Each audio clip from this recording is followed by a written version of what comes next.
नमस्कार। मनी गुरु की इस खास पेशकश में आप सभी का स्वागत है। मैं हूं स्वाति रायना। आजकल तो हर छोटी और बड़ी जरूरत में लोन की जरूरत पड़ती है। वैसे घर खरीदने के लिए, नया बिजनेस शुरू करने के लिए, बच्चों की पढ़ाई के लिए, गाड़ी खरीदने के लिए लोन तो हम लेते ही हैं। लेकिन अब तो लग्जरी आइटम्स खरीदने के लिए, वेकेशन पर जाने तक के लिए लोन उपलब्ध हैं। तो क्या आपको हर किस्म का लोन लेना चाहिए? कैसे आपको मालूम चले कि आपका लोन गुड है या फिर बैड है? आज इसी पर करने वाले हैं खास चर्चा और जानेंगे कि क्या है लोन लेने का सही तरीका और कैसे आप अपना क्रेडिट स्कोर सही कर सकते हैं। इस पर खास चर्चा शुरू करते हैं। हमारे साथ दो खास मेहमान हैं। हमारे साथ हैं कर्नल संजीव गोविला, रिटायर्ड हैं, सीईओ हम फौजी इनिशिएटिव से, और विरल भट्ट, फाउंडर मनी मंत्र। संजीव जी और विरल बहुत दोनों का स्वागत करते हैं हम मनी गुरु में आज। संजीव जी, जैसे मैंने शो की शुरुआत में बोला कि लोन्स की भरमार है आजकल। अभी आपको कम से कम दिन में आई एम श्योर हम सब ने एक्सपीरियंस किया है, कम से 2 से 3 फोन तो आते ही है कि मैम पर्सनल लोन ले लीजिए, या सर आप एलिजिबल हैं ये एक क्रेडिट कार्ड के। क्रेडिट कार्ड भी तो उधारी ही हुई। तो कोई कमी नहीं है, लेकिन फुल स्टॉप कहाँ लगाना है ये शायद हम सबको मालूम होना चाहिए। और कई बार वो लाइन ब्लर हो जाती है और हमें समझ नहीं आता कि हमें कितने लोन लेने चाहिए या कितने क्रेडिट कार्ड हमें अपने पास रखने चाहिए। तो इसलिए आज हम बहुत ही बेसिक से शुरुआत करके लोगों को समझाने की कोशिश करते हैं कि कौन सा लोन उनके लिए लेना सही है और कौन सा लोन थोड़ा सा भारी पड़ सकता है। वैसे कर्ज तो मर्ज ही होता है, किसी भी तरीके का कर्ज उसको हम अच्छा नहीं कह सकते, लेकिन हाँ, टाइम पर अगर उसको चुका दिया जाए तो कोई दिक्कत नहीं है। इसलिए संजीव जी, सबसे पहले मुझे बताइए ये गुड लोन क्या होता है? नमस्कार स्वाति जी और सारे दर्शकों को। ये स्पेशल एपिसोड के लिए मुझे बुलाने के लिए मैं आपका धन्यवाद करता हूँ। अब हिंदी में जो कर्ज कहते हैं हम, हिंदी में ये एक बहुत अच्छा शब्द नहीं माना जाता, जबकि लोन हम इंग्लिश में बोलते हैं तो वो थोड़ा सा उसका जो खराब इम्पैक्ट होता है वो कम होता हुआ लगता है। लेकिन असली में ये होता है कि लोन या कर्ज वो चीज होती है जिनको वापस तो करना ही है। अब वापस कितने इंटरेस्ट से हम कर रहे हैं, किस तरीके से कर रहे हैं, उसी से पता लगता है कि जो लोन है वो या कर्ज जो है वो अच्छा कर्ज है या खराब कर्ज। तो अगर मैं ये कहूँ कि अच्छा कर्ज क्या हो, कर्ज तो सबसे पहले तभी लेना चाहिए जब आपके पास उस चीज को, जो भी काम आप करना चाह रहे हैं या चीज खरीदना चाह रहे हैं, उसके लिए अपने पैसे नहीं। सबसे बढ़िया लाइफ होती है डेट फ्री लाइफ, कर्ज के बिना लाइफ। लेकिन अगर मान लीजिए आपको लेना ही पड़ रहा है, तो अच्छे लोन में मैं वो चीज मानूंगा जो आपकी जिंदगी को किसी भी तरीके से बेहतर बनाती है, एनहांस करती है, आपकी नेटवर्थ, ये फाइनेंशियल टर्म है, नेटवर्थ को बेटर करती है। जैसे मान लीजिए एजुकेशन लोन है, वो आपके लिए एक अच्छा लोन हो सकता है, क्योंकि आप पढ़ेंगे, लिखेंगे, अपने करियर में एडवांस करेंगे, जिंदगी में एडवांस करेंगे। ऐसे ही बिजनेस लोन अधिकतर केसेस में अच्छे के लिए होता है। होम लोन अपने लिए घर बना रहे हैं, रहने के लिए जगह बना रहे हैं, ये सारे जो लोन्स होते हैं ये अच्छे कर्जों में माने जाते हैं। और खराब कर्जे कौन से होते हैं? ये वो होते हैं जहां पे आप पैसा इसलिए लेते हैं, उस चीज को खरीदने के लिए लेते हैं जो बड़ी फास्ट डिप्रिशिएट हो। मान लीजिए कार है, अब कार जैसे ही आप शोरूम से निकालते हैं उसकी वैल्यू कम होती है और लगातार महीनों सालों में उसकी वैल्यू कम होती जाती है। ये खराब है। ऐसे ही अगर आप कपड़ों के लिए, कंज्यूमेबल आइटम्स के लिए, क्रेडिट कार्ड के बैलेंस को पे करने के लिए लोन ले रहे हैं, पर्सनल लोन ले रहे हैं जो बहुत जरूरी चीजों के लिए नहीं है, ये खराब है। और कुछ लोन ऐसे होते हैं जो डाउटफुल लोन होते हैं, खराब भी हो सकते हैं, अच्छे भी हो सकते हैं। जैसे मान लीजिए आप एक एक बहुत बड़े कर्जे को पटाने के लिए आप एक लोन ले रहे हैं, कई हद में वो ठीक भी हो सकता है, दूसरी तरफ से खराब भी हो सकता है। या इन्वेस्टमेंट के लिए ले रहे हैं, वो भी अच्छा भी हो सकता है, खराब भी हो सकता है। या आपके पास एक अभी पैसा आने वाला है, लेकिन आपको एक बड़े लोन को या हाई इंटरेस्ट लोन को पे ऑफ करना है, तो वो एक अच्छा या खराब लोन हो सकता है। ओके, तो हमने गुड और बैड की परिभाषा तो समझ ली। लोन के परिप्रेक्ष्य में ये समझना जरूर, और मैं बिल्कुल सही बोला संजीव जी, जब हम इंग्लिश में लोन बोलते हैं तो थोड़ा सा एक शब्द, सधा हुआ शब्द लगता है। जैसे ही कर्ज शब्द मुंह पे आता है तो बहुत भारी भरकम लगता है। तो अब समझना ये चाहेंगे विरल आपसे, गुड और बैड लोन की परिभाषा तो हमने जान ली। जब हम लोन लेने के लिए जाते हैं तो चाहिए तो हमें हर कोई चीज, क्योंकि अब तो लग्जरी आइटम से लेकर हमारी चाहते जो हैं या हमारे वेकेशंस है उसको भी फंड करने के लिए लोन्स आ गए हैं। लेकिन जैसा मैंने शुरुआत में बोला, हर एक चीज के लिए अगर लोन लेने लग गए तो फिर हो गया काम। इसलिए मुझे एक बात समझाइए और दर्शकों को बताइए कि जब हम लोन लेने के लिए जाते हैं तो कौन सी ऐसी चीजें हैं जो हमें यूजुअली, बैंक तो देखेगा ही आपके बहुत सारी क्रेडिट वर्दीनेस और हर कोई चीज, लेकिन हमें खुद एक लोन आवेदनकर्ता के तौर पर सबसे पहला होमवर्क क्या करना चाहिए? क्या हमें अपने में समझना चाहिए, अपने इर्द गिर्द समझना चाहिए कि हम लोन क्यों ले रहे हैं और हमें कब लेना है loan? Thank you Swati, show में बुलाने के लिए। जैसे देखो, हर बैंक आज के दिन में अगर हम देखें तो हमारे जैसे भारत देश में लोन एक ऐसा शब्द हो गया है कि सभी देने के लिए तैयार होते हैं।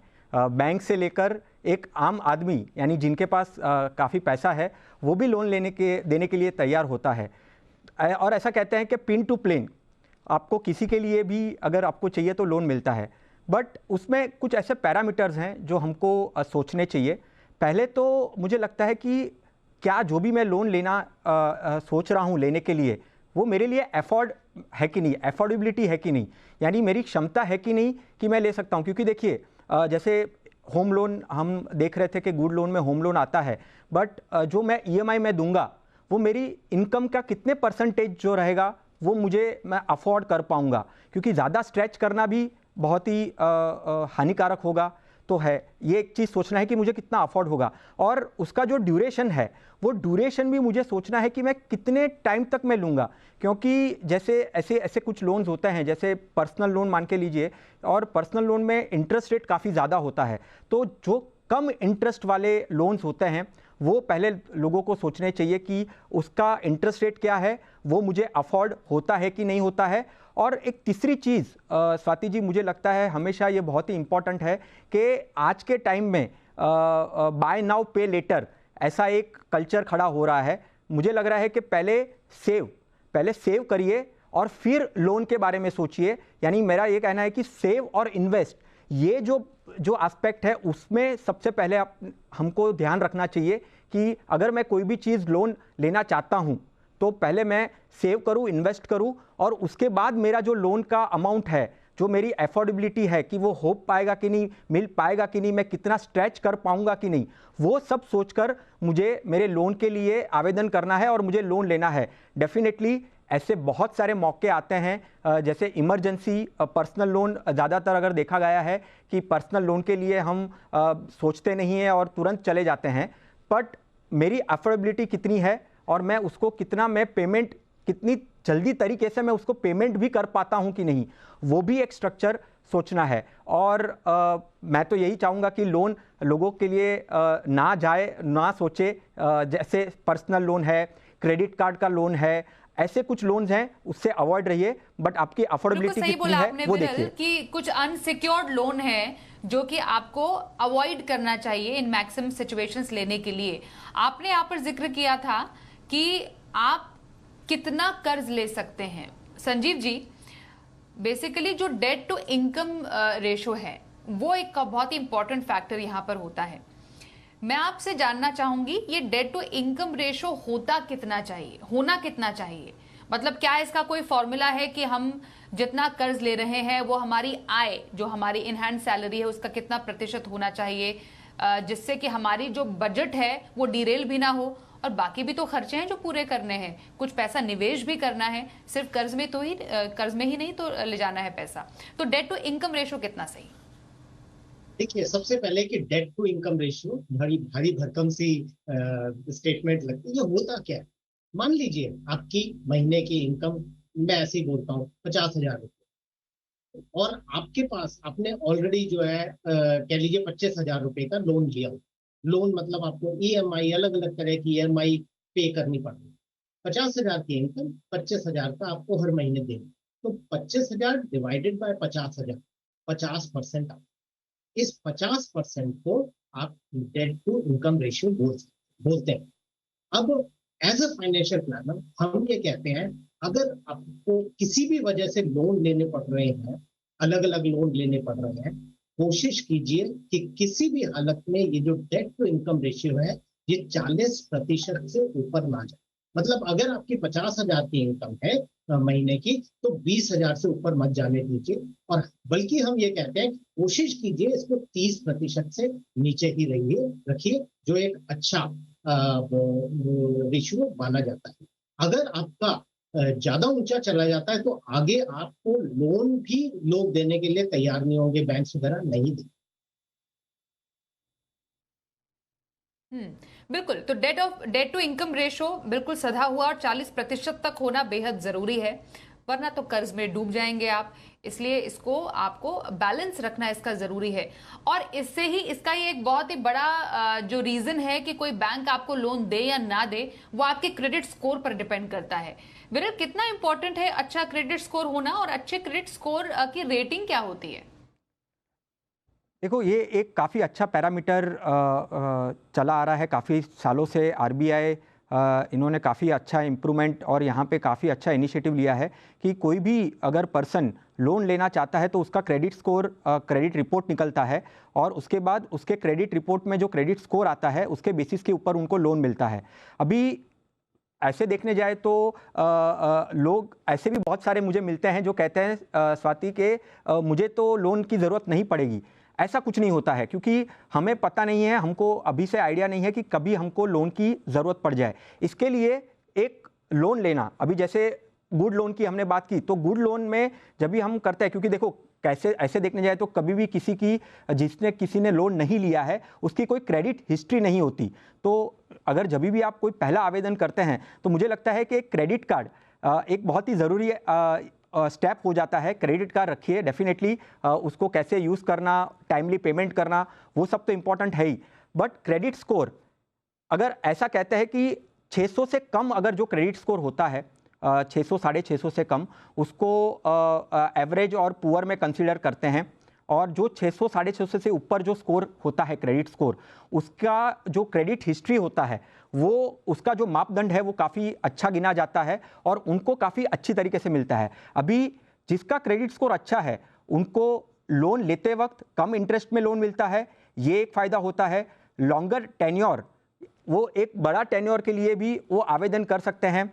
मल्टीपल लोन्स, मेरा एक लोन मैंने लिया, अगर मुझे वापस से आवेदन, मेरा क्रेडिट स्कोर अगर अच्छा है तो मुझे 2-3 लोन भी मुझे मिल सकता है।